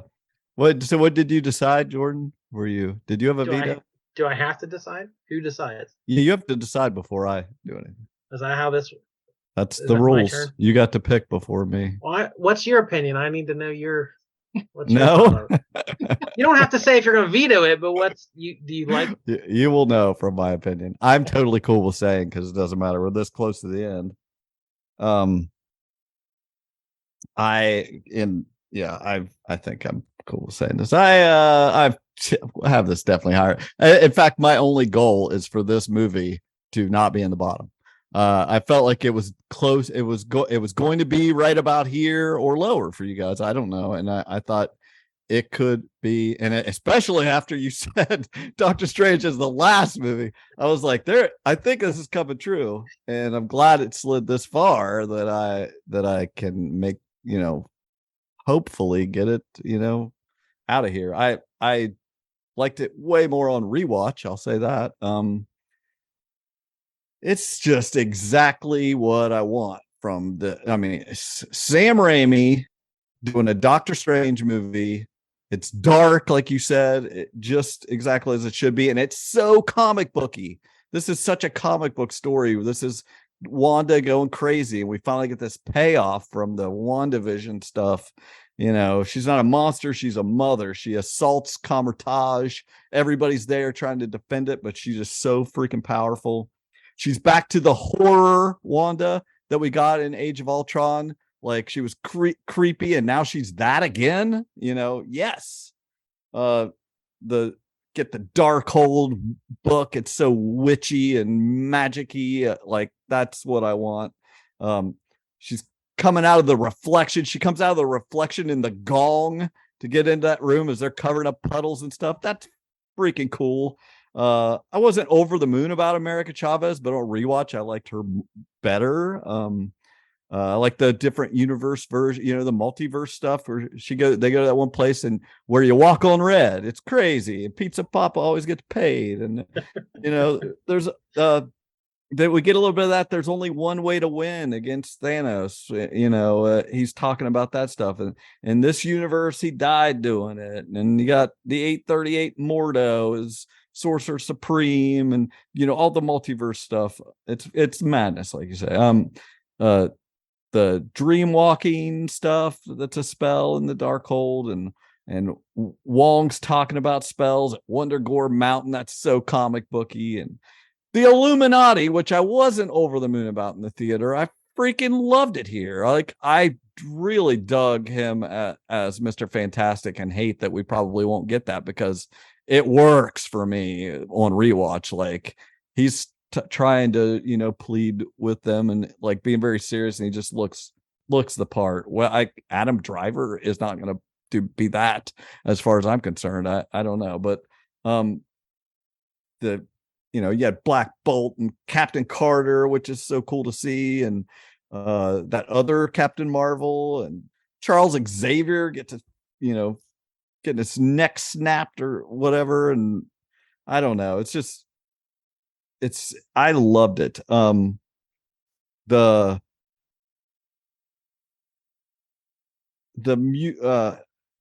music note fight, like the cool, like that stuff at the end, they're doing all this weird stuff.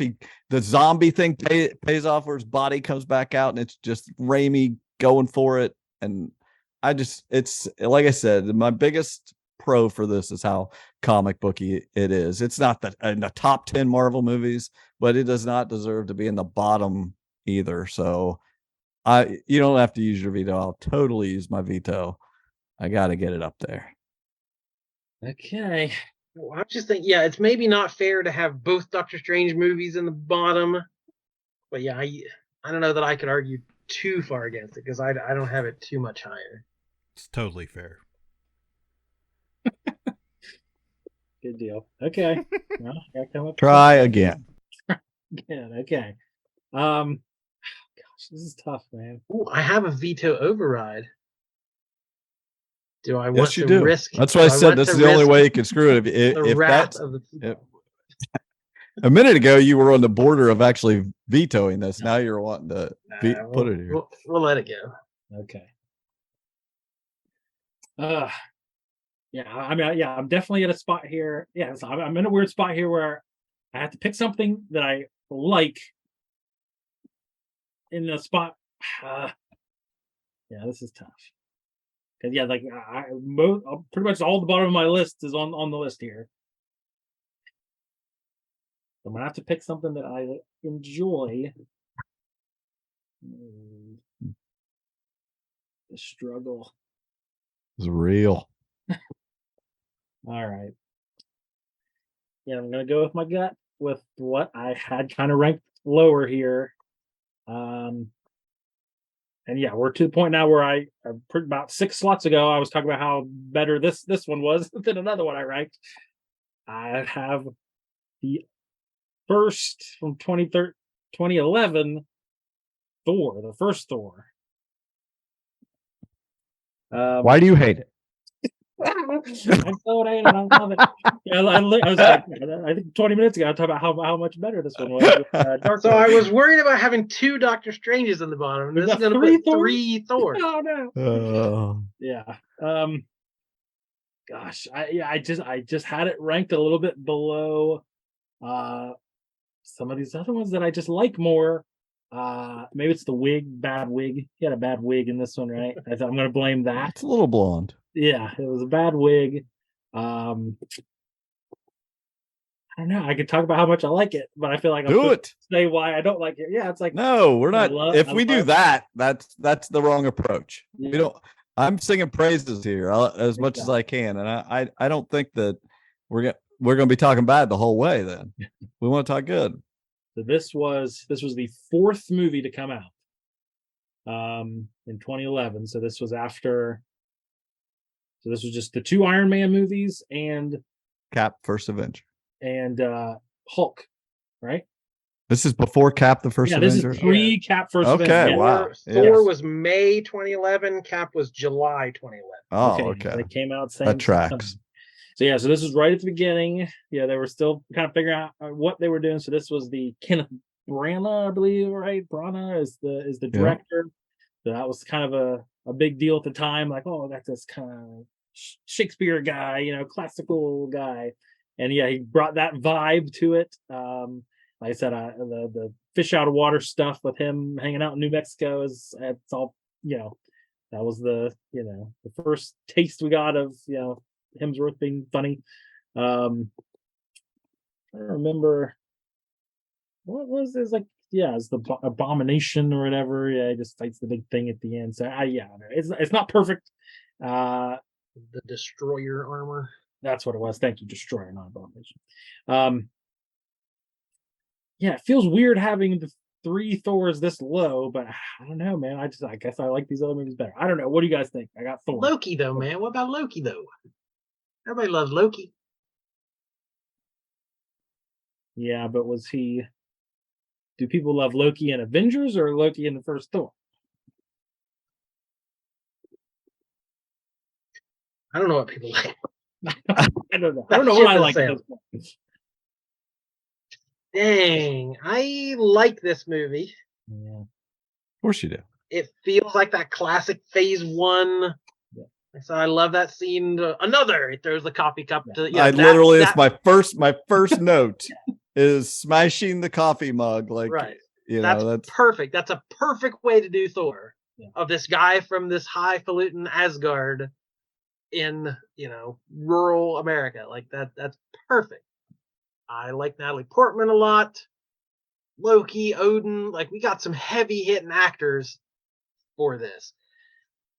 I don't want to knock, it is fairly simple origin story, but again, this was Phase 1, this was early days. So again, it's clear. This one's clear at the bottom of my middle category, but I want to defend it. Like I feel like it should go higher. I would have had this one so much lower. I'll talk about it here. I rewatched it for the first time since theaters not too long ago. I'm surprised how not terrible it is. It's exactly that Phase 1 fish out of water story. Going to the pet store for a horse like it's a livery. Guys, Hawkeye is in this. Did you know Hawkeye is in this movie? I didn't. Not really. Coulson, son of Cole. Natalie Portman is a great Jane. I have here. I is this the Mandela effect? They do a sacrilegious execution of a Boilermaker at one point that makes no sense to me. They sit down and do a Boilermaker and like drink the shot and chug the beer, and that's not a Boilermaker. And no one says anything. I've looked up online. It's not online. Like this is so that must be the Mandela effect. I'm the only one that remembers it a different way. You drop it in the glass. Okay. You drop the shot in the beer. Yeah. And it starts to foam up and you chug it. In the movie, Yeah. they just drink the shot and drink the beer. Oh. Huh. It's weird. Okay. Destroyer Automaton is a boring enemy and I hated it. Rip Volstagg in real life. I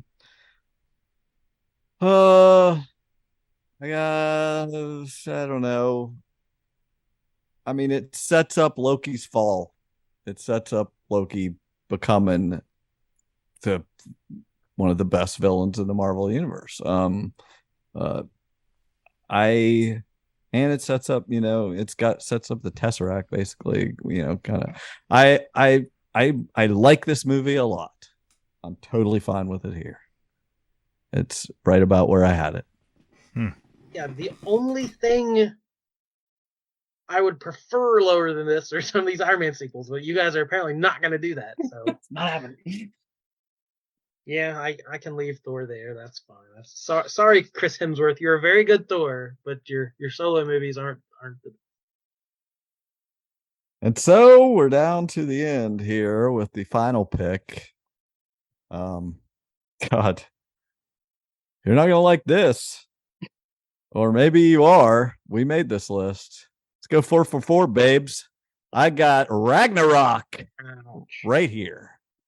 I don't expect it to stay here. I figure somebody's going to cry and say it should be higher. So I think somebody's got a veto left, but this is not. I mean, I like Thor 1 better than this. I did not click with me. It's totally fine. I think it's fun, just like Love and Thunder. There's a lot of good things about it. It was a neat shocker that they kind of figured out how to use this guy to be funny. He's funny, and he does a lot of funny stuff, but there's got to be a better balance here. I don't know. It's just so silly, crazy, and a lot to like still. I think it's a good movie. I enjoyed the rewatch. I do like this movie. I like all these movies. I know we keep saying that, but I'm not saying this is a terrible movie. It's a good movie, but I'm scared to death of it making the top 10. Okay? So I'm putting it right here. I'm a little plus hearing that Cliff isn't over the moon about it. I thought this would be a Cliff movie, but so I piss off, Ghost. That's the best.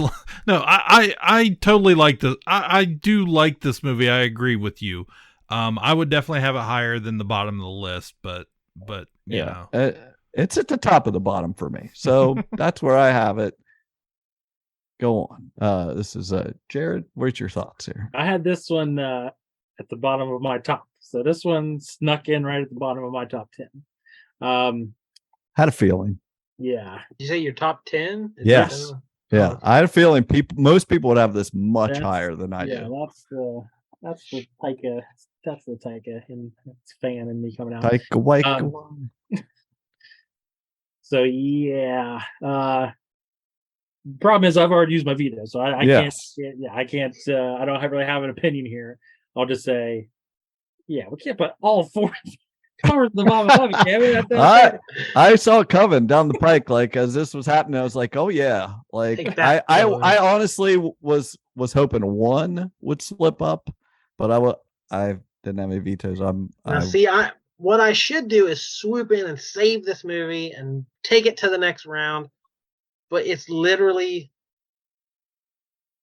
in the very bottom of my middle category. I had Thor, and then right above it, Thor Ragnarok. So we just took out Thor. So literally, the next movie I need to cross out is Thor Ragnarok. Right, and it is going to go so much higher in the next.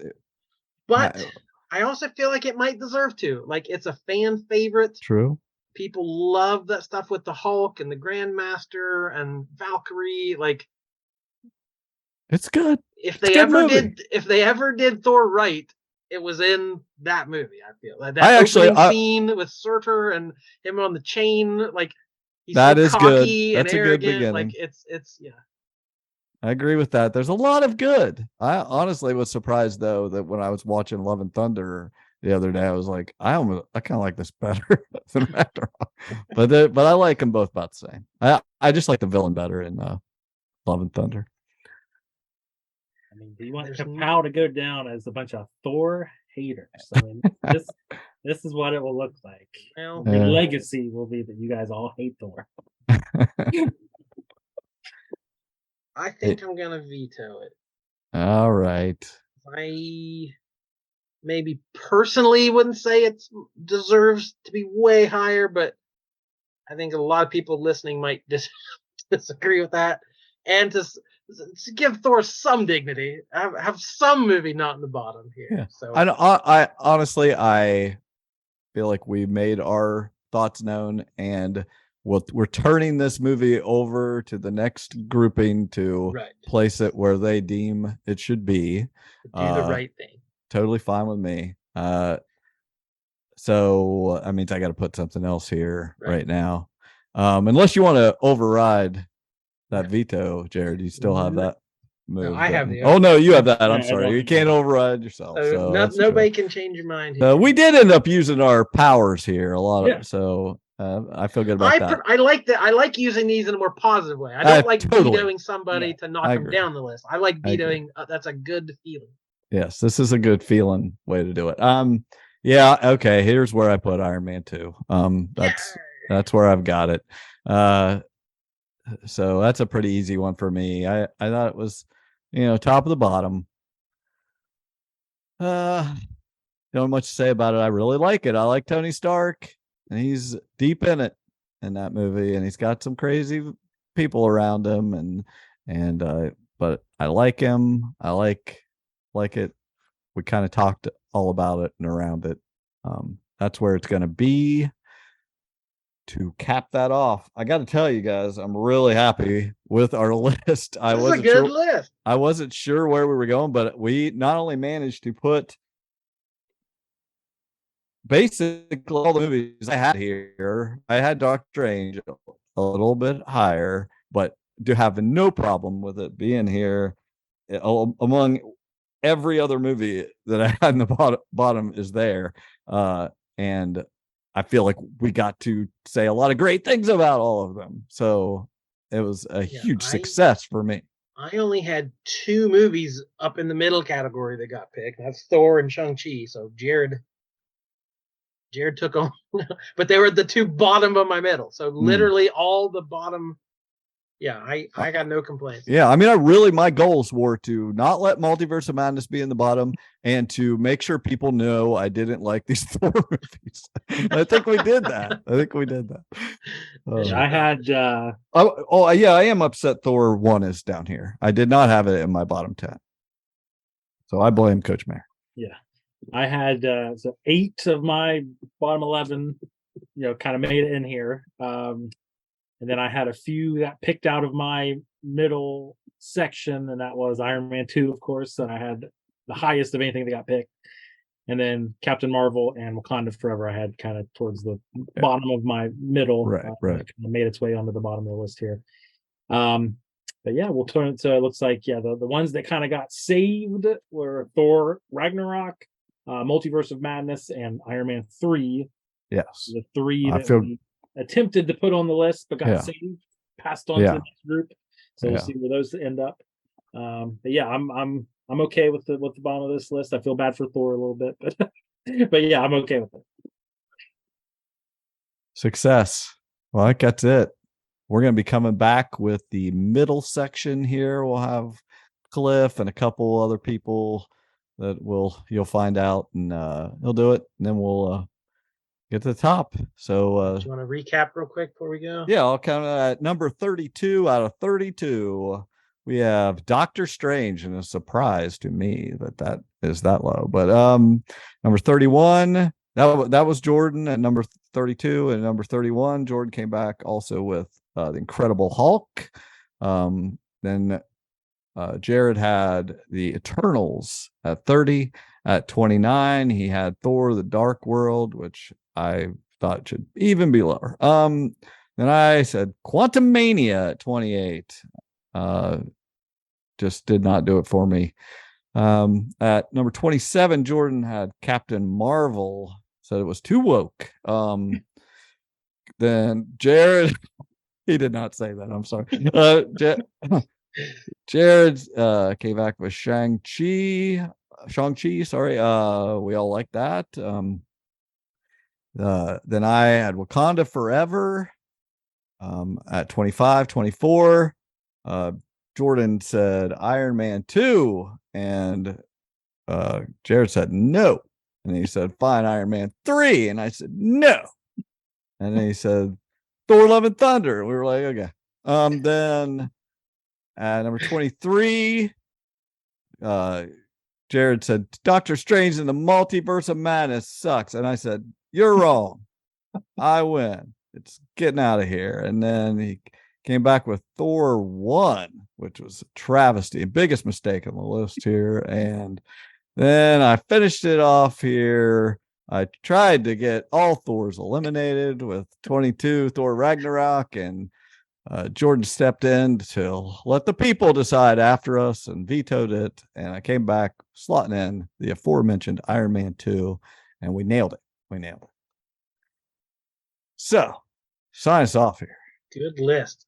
Only great things from here. So we've got 2 more of these scheduled. We hope you will stick around. I hope the anticipation gnaws at you and you can't sleep thinking about what is going to make the top of our list. So we'll be back soon to finish this off. So thank you, Jared, for showing up, doing a little homework for us. We appreciate your being a guest. Thank you, Cliff, for producing this episode, making a spinning wheel, adding clicky sound effects. Oh, man. And backing me up. Seemed like we were on the same page with this. Yeah. Yeah, keep these 2 in line. So we will be back soon with more. My name is Jordan Lowe. Cliff Barnes. I'm Seth. That's Jared. Goodbye forever. Ka-Pow, the pop cultured podcast, is intended for entertainment and information purposes only. Sounds, music, and clips played during the podcast are property of copyright holders. All original content is property of www.udownwithkpp.com. If you enjoyed this podcast, please subscribe and leave a comment. Ka-Pow, the pop cultured podcast, can be found on Apple Podcasts, Google Podcasts, Podbean, Spotify, and wherever podcasts can be found. You can connect with us through social media on Facebook, YouTube, at the Ka-Pow Podcast on Twitter, or email the show, Ka-Pow, the pop cultured podcast at gmail.com. If you really want to go the extra mile, join our Patreon at patreon.com/udownwithkpp for special content and access to Patreon-only benefits. We are grateful for anyone who chooses to contribute, but please know that most of our content will remain free. So please continue to like, comment, and share.